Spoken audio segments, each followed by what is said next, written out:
AP ప్రభుత్వం గోదావరి బనకచెర్ల అనుసంధాన పథకానికి రూపకల్పన చేసిందని, ఇది ఆంధ్రప్రదేశ్ పునర్విభజన చట్టంలోని నిబంధనలకు విరుద్ధంగా ఉందని తెలంగాణ సీఎం రేవంత్ రెడ్డి కేంద్రానికి ఫిర్యాదు చేశారు. ఈ పథకానికి కేంద్ర జల సంఘం, గోదావరి నది యాజమాన్య బోర్డు జీఆర్ఎంబీ, కేఆర్ఎంబీల నుంచి ఎటువంటి అనుమతులు పొందలేదన్నారు. తక్షణమే ఆ ప్రాజెక్టును నిలిపివేయాలని కేంద్ర జలశక్తి మంత్రి సిఆర్ పాటిల్ను కలిసి విజ్ఞప్తి చేశారు. కృష్ణా, గోదావరి నదీ జలాలకు సంబంధించి తెలంగాణ ప్రయోజనాలను కాపాడాలని కోరారు. ప్రధానంగా కృష్ణా నదీ జలాల్లో తెలంగాణకు న్యాయబద్ధమైన వాటా కేటాయించాలని, గోదావరికి సంబంధించి నికర జలాల వాటాలు తేల్చిన తర్వాతే ఏపీ ప్రాజెక్టులపై నిర్ణయం తీసుకోవాలన్నారు. కృష్ణా పరివాహక ప్రాంతం తెలంగాణలో ఎక్కువగా ఉన్నప్పటికీ కృష్ణానది యాజమాన్య బోర్డు కేఆర్ఎంబీ పక్షపాతంగా వ్యవహరించి ఏపీకి 66%, తెలంగాణకు 34% నీటి కేటాయింపులు చేసింది. కృష్ణానది పరివాహకంలో సుమారు 70% తెలంగాణలో ఉంటే కేవలం 30% మాత్రమే ఏపీలో ఉంది. కాబట్టి న్యాయంగా కృష్ణా జలాల్లో 70% వాటా తెలంగాణకే కేటాయించాలి. కృష్ణా జలాల విషయంలో తెలంగాణ తీవ్రంగా నష్టపోతోంది. ఈ ఏడాది సైతం ఏపీ తమకు కేటాయించిన మొత్తానికి మించి నీరు తరలించుకుపోయింది. పాలమూరు, రంగారెడ్డి ఎత్తిపోతల పథకానికి 2022లోనే డిపిఆర్ సమర్పించిన అనుమతుల్లో ఆలస్యం చేస్తున్నారు.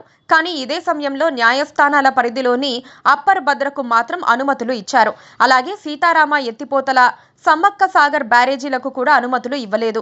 ఈ 3 ప్రాజెక్టులకు కేంద్ర జల సంఘం సిడబ్ల్యూసి, సాంకేతిక సలహా మండలి టిఏసి నుంచి అవసరమైన అనుమతులు వెంటనే ఇప్పించాలి. గోదావరి నదిలో తెలంగాణకు సంబంధించి నికర జలాల వాటాలను తేల్చాలి. గోదావరిపై తెలంగాణ తలపెట్టిన సీతారామ ఎత్తిపోతల, సమ్మక్క సాగర్ సహా చేపడుతోన్న ప్రాజెక్టులకు వెంటనే అనుమతులివ్వాలి. గోదావరిపై తెలంగాణ ప్రాజెక్టులకు అనుమతులు వెంటనే మంజూరు చేయకపోతే ఆయకట్టు స్థిరీకరణ పేరుతో రాష్ట్రం నష్టపోయే పరిస్థితి ఉంది. గతంలో కృష్ణా డెల్టా ఆయకట్టును చూపి కృష్ణా జలాల్లో తెలంగాణకు నష్టం చేశారు. ఇరు రాష్ట్రాల సీఎంలు సభ్యులుగా ఉన్న అపెక్స్ కౌన్సిల్స్ లోనూ ఏపీ గోదావరి బనకచెర్ల ప్రాజెక్టుపై ఎటువంటి చర్చ జరగలేదు. సాగునీటి ప్రాజెక్టులకు ఆర్థిక సహాయం అందజేసేందుకు మౌలిక వసతుల అభివృద్ధి కింద 50 ఏళ్ల పాటు వడ్డీ లేని రుణాలు తెలంగాణకు ఇవ్వాలి. ప్రాణహిత, చేవెళ్ల ప్రాజెక్టుకు సంబంధించి తుమ్మిడిహెట్టి వద్ద ప్రాజెక్టు నిర్మాణం చేపట్టాలని రాష్ట్ర ప్రభుత్వం భావిస్తోంది.